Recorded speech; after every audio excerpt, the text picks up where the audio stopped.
Jack Kerouac wrote a book in the 50s called The Dharma Bums. It was several years after the iconic On the Road, and it actually described his life along the same kind of timeline. It's described his life several years after he wrote On the Road, which I've read a couple of times, but I've never actually read The Dharma Bums, but I am going to do. And what it does, it describes, he and a friend, it describes their search for tranquility, a transcendentalism, a match between nature, the beauty and the tranquility of nature, and the hedonistic hubbub of the burgeoning American jazz and drug scene. Now I was born in 1954, so I can kind of recognise some of this because I was experiencing our hippie type of era in the late 60s and the 70s. I was that hippie. I did have long hair. I did wear an Afghan, go to festivals and protests and think I was every kind of rebel going. I did dabble in drugs. I did everything that was expected of me by society at the time. This is pretty much all grist to the mill for me because it's what I've been rambling on about for years on this channel, but I think it's very true that you cannot make a decision, you cannot have an opinion about one of these, about peace of nature or the chaos and hedonism of city life, and condemn one and praise the other without actually experiencing it. You've got to actually experience it. You've got to have a counterpoint to every argument. And I think this goes for every argument in life and every debate in life, that you've got to have experienced the lifestyle or the situation that the other person you're debating, the other person you're arguing with, you've got to have at least a working knowledge of what they're talking about. Put it this way, if you get somebody who lives out in nature, on their own, all their life, without experiencing city life at all, without experiencing the hubbub of bars, of city life, of work, of the pressures that families are put under, they would have no counterpoint. So they would probably see nature as chaotic, as not as much the tranquility that the rest of us see it as, because we've got a counterpoint. They will probably hear the morning chorus, the dawn chorus, and consider it a cacophony because they've never experienced true cacophony of city traffic, of the blaring constant television and radio, of the blaring constant announcements from those who wish to dictate how we live and we think and we function. I've lost Molly. Found her, she was sniffing away somewhere.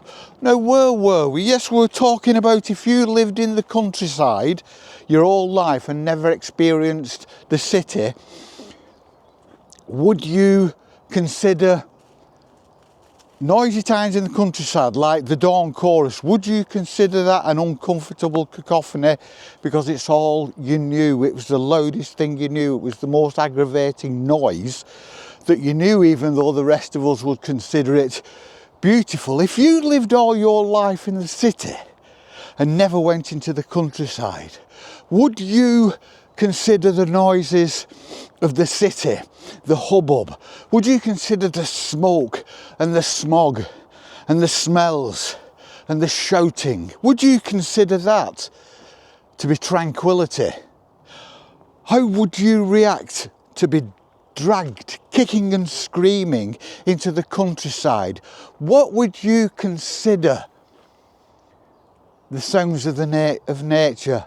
Would you consider it oppressive?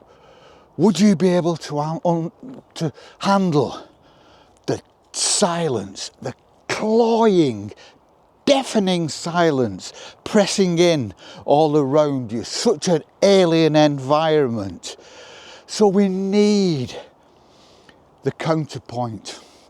We need the yin to consider against your yang, don't we? Otherwise, we have no argument. We have no opinion, because the opinion is all one-sided, and if opinion is all one-sided, it cannot be an opinion. So as Jack considered the two environments, the beauty of nature, the noise and hustle bustle and excitement of the jazz clubs of New York and Chicago and San Francisco, it must have been easier for him because these were at the zenith. The beauty was unspoilt by anything. The city was at its vibrant best. It must have been easier to form an opinion. It must have been easier to find out the good and the bad in your opinion of both environments. It must have been easier to make a choice between the tranquility and peace of nature and the hustle bustle of city life. None is right and none is wrong. We still, as humans, tend to have this proclivity towards arguing our case without taking into consideration someone else's opinions or someone else's experiences, I should say. Because we could say, yes, I love this city. Who wants to go and stand in a muddy field or walking about in cow pats and getting nettled and falling over when I can have the warmth and comfort and the hedonistic pleasure of every drink and every drug and every food at my very fingertips? How can it get better than that? And the person out in the countryside is saying, I've got this, I've got inner peace, I've got quiet. The music I listen to is the music of nature. The smells are unsullied by city life. Why would I want to live a life of debauchery in the city, drinking, abusing my body, when I can be out here in the cleanliness and peace of nature? Who's right and who's wrong? So what do you want? I want the thrill of overstimulation. I want the peace and tranquility of silence. There's no right and there's no wrong, and we all reach that point somewhere in our lives. And I believe that that point is actually reached more by subliminal reckoning, subliminal investigation and exploration, rather than a conscious effort to find one over the other. They are circumstances. They are memories of smells, of sights that make an impression. A memory of a view that whenever you think about it, it brings you peace. The memory of a view that whenever you think about it, it brings you a little bit of dread. It's all those little subliminal explorations and investigations that bring us to where we are now. And where we are now is the right place. No matter how you are, no where you are, no matter how happy or unhappy you are, that is where your life experience has taken you. And any decisions you make then to change, any decisions you make to move from the city to the country or the country to the city, are very, very recent feelings and impressions and explorations and investigations, and they are conscious ones. They are ones you've gone out, you've searched for. When you move from the city to the country, you don't do it on impulse, you investigate. You investigate the feelings, what's right, what's wrong, how will it suit your mood, how will it suit your need for stimulation. So what you do, you compromise, you think, well, I want to get away from this pressure and hustle and bustle, but I also need some of the stimulation. And all this goes into consideration. But leaving it to its own devices, life takes you where it takes you and drops you off at the terminus and says, right, there you are, here's your bag, thank you for paying, thank you for joining us on this journey, now off you go and find yourself. And it's all done subliminally. Jack investigated this, but I think he investigated it for a book. I don't think he investigated it at all. I think the investigation had already been done years before. I think all he was doing was putting into words his life experience. Listen to them lot.